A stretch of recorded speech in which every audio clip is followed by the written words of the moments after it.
Escuchamos la homilía del Padre Gustavo.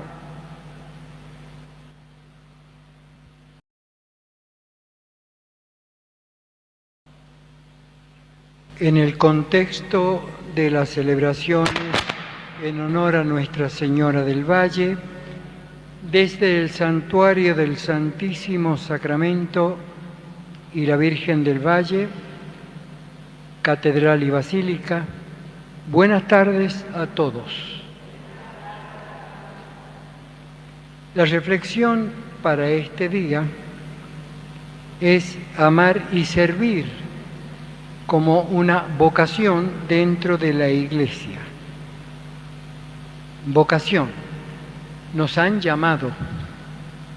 La Iglesia, a diferencia de todas las religiones de la tierra, habidas y por haber, son el deseo humano del encuentro con lo trascendente, como quiera que sea que lo imaginen. Es un impulso de cada uno en ir hacia el encuentro de lo inefable, de lo poderoso, de lo divino. En el caso del judeo-cristianismo, es Dios el que sale a nuestro encuentro y nos llama. Y nos llama a cada uno por su nombre. Para Dios no hay la masa informe, no hay el montón. A cada uno lo conoce como lo ha creado irrepetible y lo puede distinguir como el pastor a una oveja, perfectamente por su modo de ser. Llamados a la vida, llamados por un Dios, dice el Génesis, que a esta hora de la tarde bajaba al paraíso para hablar con el hombre. El llamado, cuando va a empezar la historia de la salvación, a Abraham, a Moisés, a los profetas. En cada momento Dios nos va convocando, nos va llamando, y si no nos llama no podemos llegar a la existencia. Usted existe porque Dios lo llamó. Dirán los santos, desde el vientre materno, desde nada. Porque hace, por decir algo escandaloso, hace 100 años usted era nada. Nada de nada. Digo 100 años, pero debe ser bastante menos. Digamos 80, 70. Era nada. Y Dios lo llamó a la existencia, con su nombre, con sus cualidades particulares, para vivir en un conjunto que es antes que nada la Trinidad. La vocación. Y la vocación no es otra cosa que compartir la vida divina que es Dios. Decía el Papa Benedicto que si por esas cosas de la vida se perdieran todas las Biblias del mundo, que no quedara ninguna, como alguna vez ocurrió en Israel en el reinado del rey Josías. El rey quiso restaurar una parte del templo y cuando estaban demoliendo se encuentran nada menos que con los rollos, los libros de la ley, la Torá, la ley de Moisés. Nadie la leía. No sabían si habría un ejemplar por allí. Inmediatamente el rey convocó una asamblea de penitencia. Dice, ¿desde cuándo que no escuchamos a Dios? Que está todo metido ahí. Tal vez no ocurra que se desaparezcan las Biblias, pero lo que sí puede ocurrir es que nadie la lea. Que usted la tenga en su casa, la Biblia de su abuela, una Biblia que compró con cantos dorados, le pone velas y flores, pero es para ser leída y escuchada. Porque es la palabra de Dios que nos llama a nosotros. Cuando todo había alcanzado su plenitud en Cristo, ya directamente se le da a la asamblea el nombre de convocatoria. Acá están los llamados. De una u otra manera, Dios se las ingenió para que usted esté acá, camino a la plenitud de la fe. Nadie elige ser cristiano, Porque entonces tendría que decir, yo me bautizo, y echarse un poco de agua en la cabeza, yo me bautizo en el nombre de Dios, el Padre, el Hijo, el Espíritu. Fuimos elegidos, dicen los grandes, como San Pablo, como San Juan, elegidos desde el vientre materno, desde el origen mismo de la vida, desde el instante de la concepción que lo trajo usted de la vida, ya estaba elegido por Dios. Todos fuimos elegidos, si no, no existiríamos, para la plenitud final de los tiempos. Pero además, usted y yo fuimos elegidos no solo para ser destinatarios del cielo, sino para ser instrumentos de salvación para otros. La mayoría de la humanidad se salva sin tener que hacer el menor esfuerzo, porque dicen los que saben que el 70% de las gestaciones no llegan al parto, o en las primeras horas, porque es una combinación genética que no va a durar mucho, otros a mitad de camino. El alma siempre perfecta, inmortal, no hay problema, pero el cuerpo viene, y ya después lo vemos cuando nacen, la enorme variedad de cuerpos, y todos con alguna discapacidad. Todos. Si hay la capacidad de caminar, algunos no la traen. Si hay la capacidad de ver, algunos no. Capacidad de oír, capacidad de pensar, de digerir, de vivir derechitos.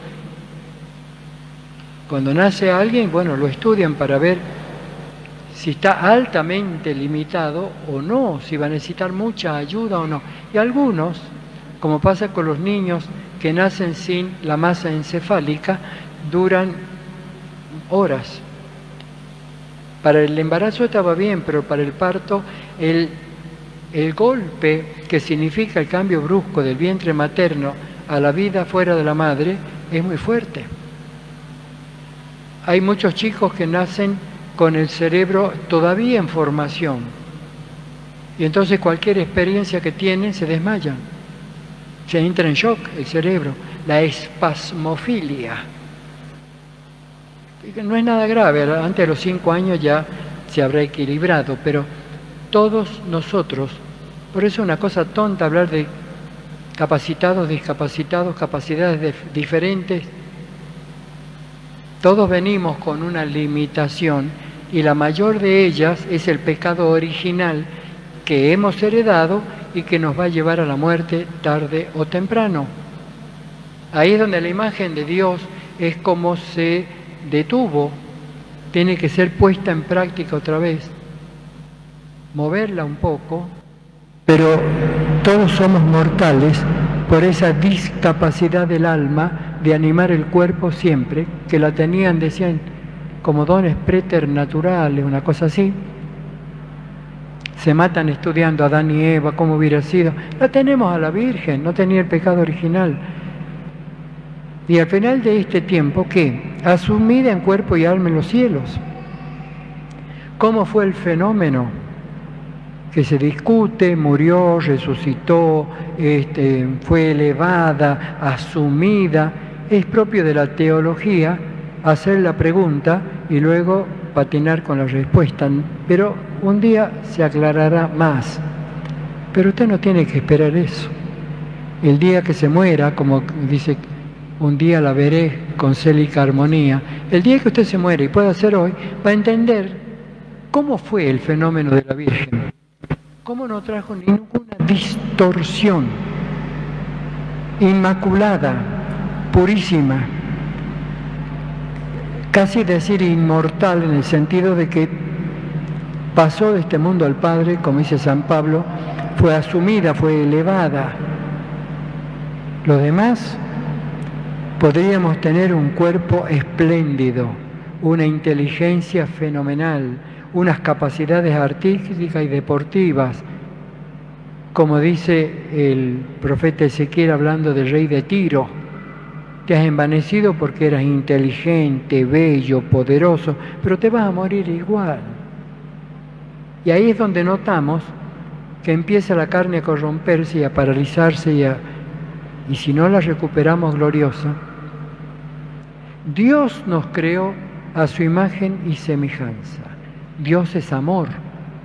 Decía el Papa Benedicto, vamos a suponer, se pierden todas las Biblias, pero se salva la primera carta del apóstol San Juan. Se salvó toda la revelación. ¿Y por qué? Porque dice San Juan, ¿qué cosa es Dios? Dios es amor. Decía el Papa Benedicto, pero no sabemos qué cosa es Dios. Y toda nuestra vida está jugada por el mayor atractivo de amor, vida, esperanza, felicidad, Dios. ¿Qué cosa es Dios?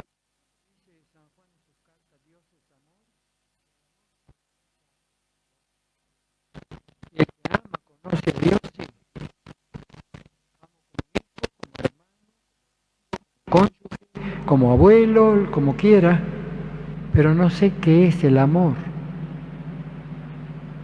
Que de repente me hace feliz y de repente me hace llorar. Depende qué esté pasando con la persona amada.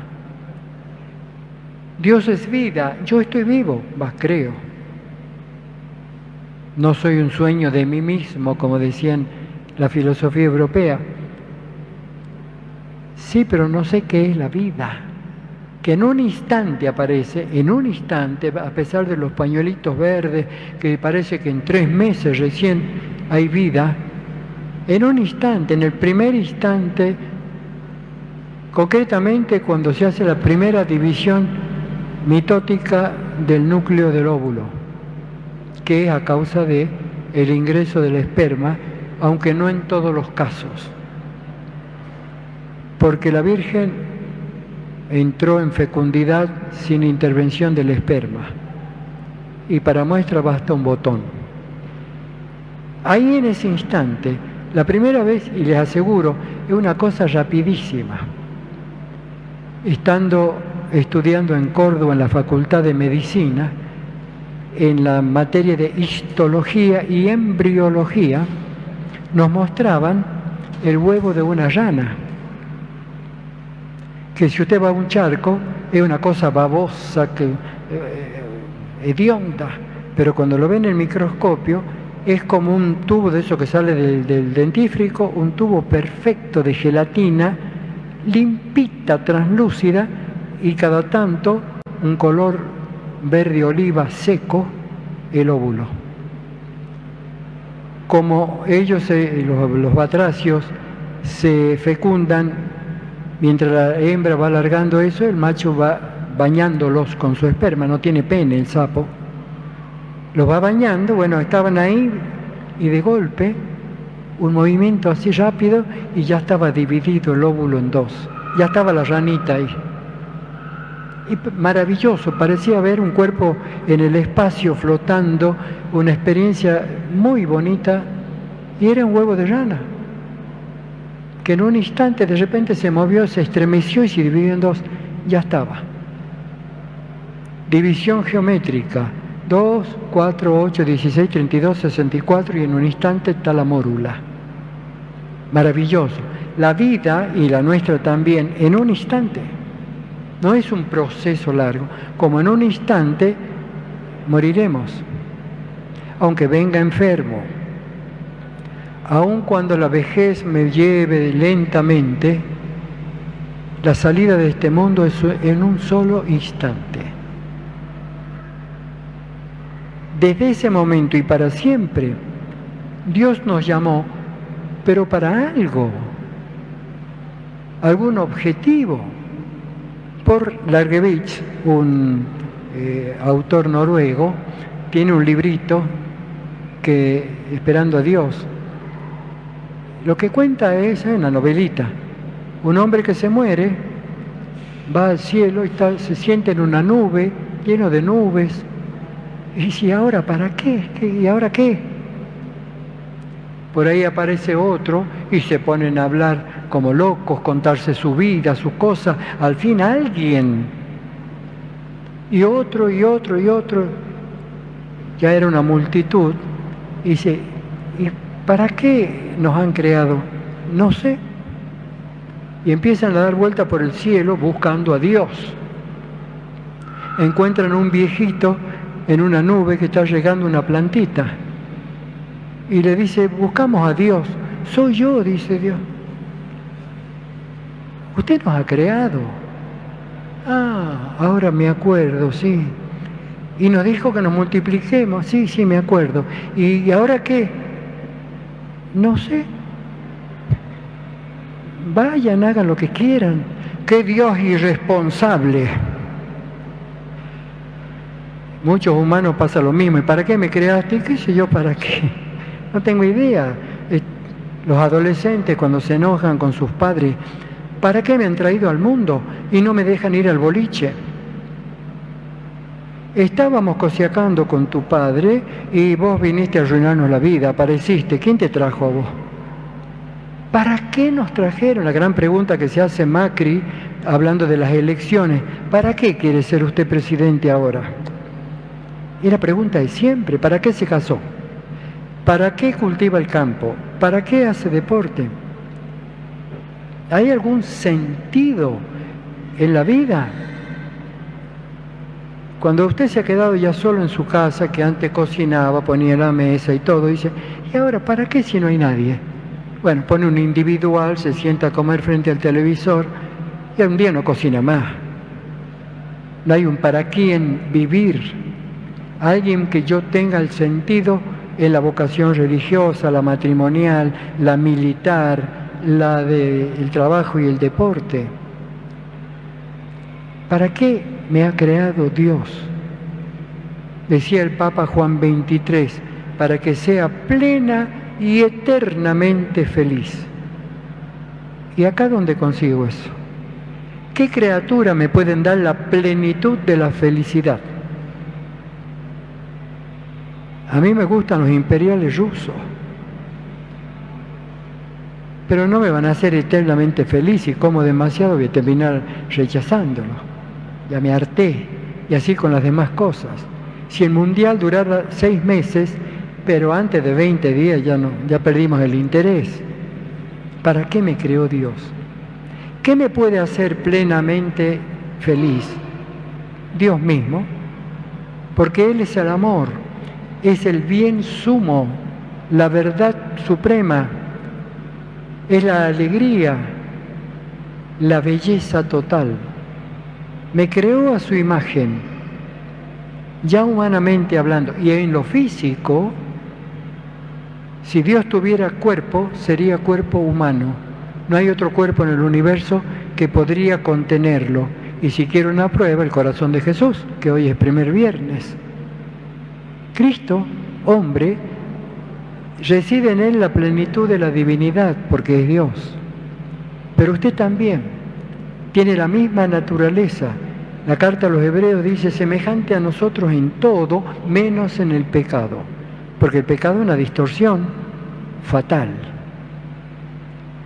No lo dude. Usted y cualquier persona humana que conozca, los ángeles los dejamos tranquilos por un momento. También hijos de Dios, pero no son materiales. Usted es materia y espíritu. Está en el centro de la creación. Se ha emparentado con las plantas, los animales y los astros por su corporalidad, porque tiene materia. Y se emparentó con los ángeles porque tiene alma inmortal. Y para complicarla mejor, versión masculina y versión femenina, que tienden a la complementariedad, pero cada uno es suficiente para ser templo, imagen viviente de Dios. Pero es como una lámpara que tiene todo lo necesario, pero no la han encendido. ¿Se acuerda aquella parábola de las novias tontas? Fueron al casamiento con la lamparita, pero no se prendía porque se habían olvidado el aceite, el combustible, y así ninguna lámpara funciona. La mechita de algodón se les quemaba y si se apaga, no funciona. Falta el combustible. Usted vino totalmente capacitado. No hay que agregarle nada en el día del bautismo. Se le da como inhabitación nada menos que la Santísima Trinidad, templo y sagrario del Padre, el Hijo y el Espíritu. Un sacramento que imprime carácter, que lo remodela sin que usted pierda su identidad. Lo recapacita. Y por si fuera poco, el primer sacramento siguiente, el don del Espíritu Santo, el combustible que hace que en Dios sea uno en el amor del Padre por el Hijo y el del Hijo por el Padre, que no es un sentimiento, es una persona, y usted la recibe en la confirmación. Para poder identificarse, ese es el orden correcto: bautismo, confirmación, comunión, para que al adherirse a Cristo, usted sea un canal por el que Cristo es misericordioso con los demás. Ya bautizado, la lamparita está completa, tiene que encenderla. Ustedes, dice Jesús, después de haber dicho yo soy la luz del mundo, ustedes son la luz del mundo. No se los encendió para que se escondan bajo un cajón. Al candelero, brillen vuestras buenas obras para que el mundo glorifique al Padre de los cielos. ¿Para qué me envió Dios? Para que sea plena y eternamente feliz. No tenemos otra vocación. Plantear la desgracia, el rencor, la tristeza, es grave. Es ir contra la propia naturaleza. ¿Cuál es el modelo? Y Dios mismo. El texto de hoy decía, amar y servir. Bueno, así es Dios. Cuando usted dice, me voy a poner al servicio de Dios, ¿y en qué le puede servir a Dios usted? Tal vez sea poco elegante, pero no le servimos de nada. No le aumentamos su gloria, no nos necesita. Los dioses paganos necesitan del hombre. Claro, son inventos nuestros. Como los gobernantes necesitan de nosotros para quedarse con lo nuestro. Allá cuando se planteó la guerra de Troya, allá con Homero, la Ilíada y después la Odisea, ya llevaba 10 años la guerra de Troya, donde París había ido a tratar de rescatar a su mujer poco fiel, Helena, que se fue con el otro. Toda una guerra para rescatarla. Los dioses en el Olimpo decían, estos se están matando, no va a quedar nadie. ¿Quién nos va a traer el néctar y la ambrosía, alimento de dioses, más delicado que un colibrí que come el néctar de las flores? Salgamos a definir la guerra, porque si estos se matan nos quedamos sin aporte. Entonces bajan un grupo y los otros tiraban rayos de arriba. Y dice, che, me estás tirando para mi lado. Bueno, poné tu imagen en el escudo. Mostrá el escudo y nos vamos a tirar para ahí. Esa idea aparece en los Salmos cuando dicen, Dios es nuestro escudo. El Hijo, Jesucristo, es nuestro escudo. Cuando yo levanto, después de consagrar el cáliz y la hostia, le estoy diciendo a Dios, no tires para acá, porque acá está tu Hijo. Se ha encarnado y permanece entre nosotros por la Eucaristía.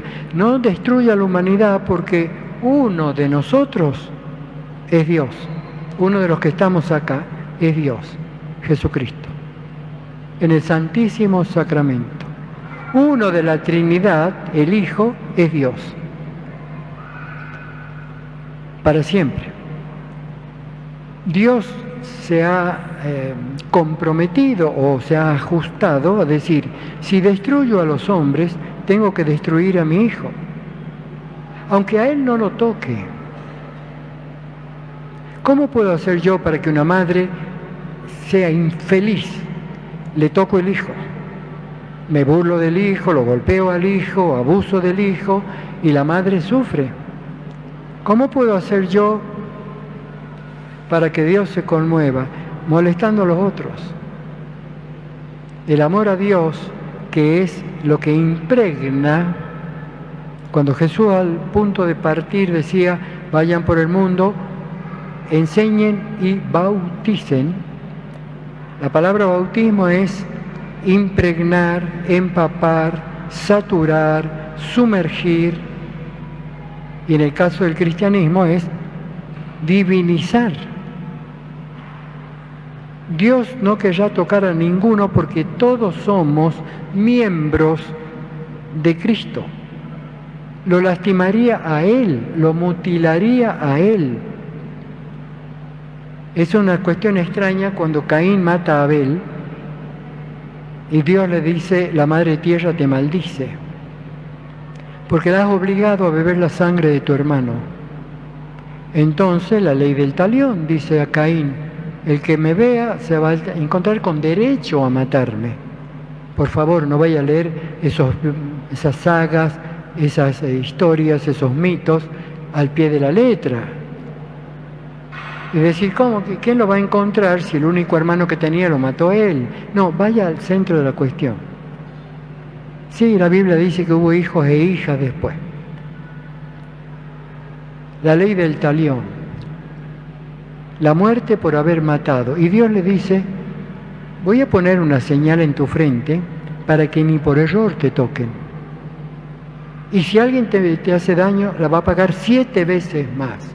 ¿Qué pasa? ¿Dios ama el pecado? No. Odia el pecado porque ama al pecador. La carta a los Hebreos va a decir, la sangre de Cristo habla mejor que la de Abel.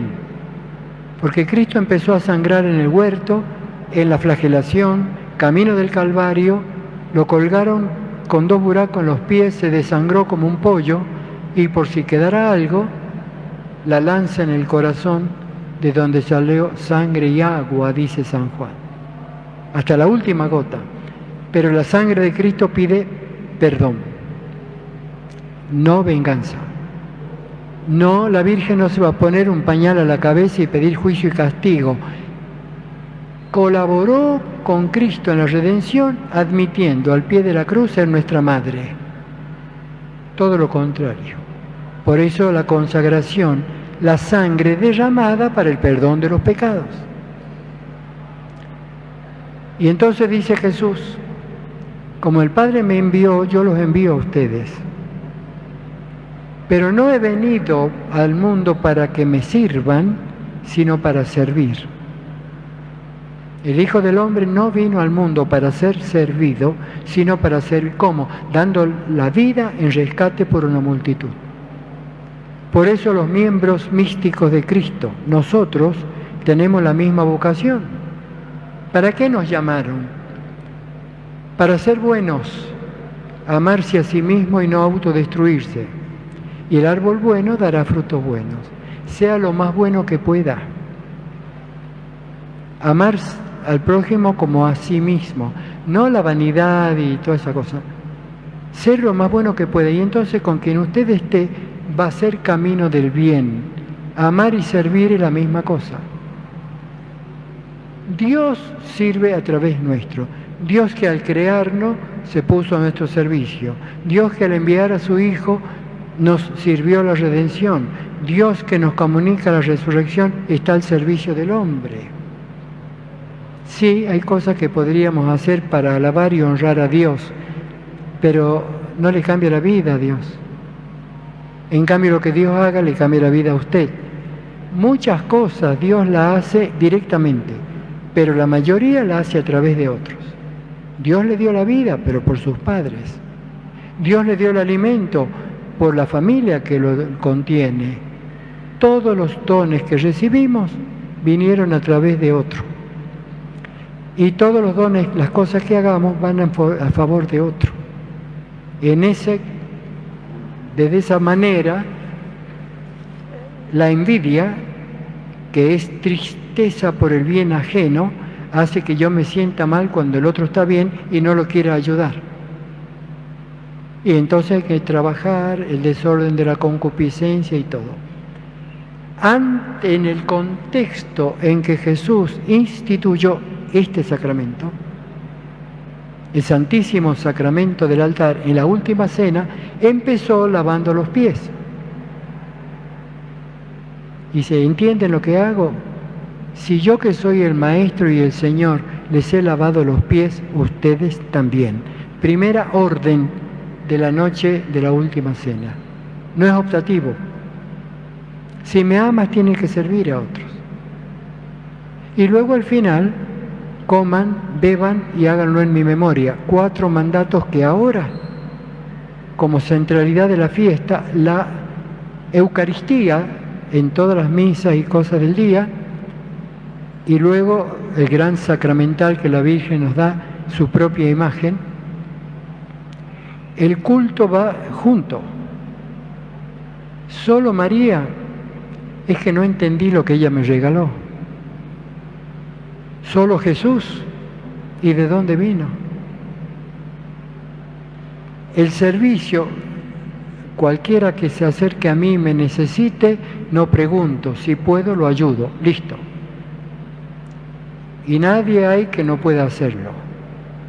El pensamiento para este día de la novena, ¿qué es la Iglesia? Amar y servir. Amar sirviendo, el amor servicial. Una sola cosa no, venir a blanquear los ojos, cara de carnerito degollado, de piadoso, rezando, y el otro que pasa a mi lado. O bien, como dice el Papa Francisco, no somos una ONG, una institución para beneficio social. Hay que hacerlo, pero no es lo nuestro. Sino va con el amor y la convicción. Y cada vez que yo haga el bien a alguien, soy consciente de que Dios se lo está haciendo a través mío. Y que no me puedo paralizar. No es optativo. Lo que os mando es, dice Cristo, que os améis los unos a los otros como yo os he amado. Y ese yo es la segunda persona de la Santísima Trinidad. Ave María Purísima. Sin pecado concebida.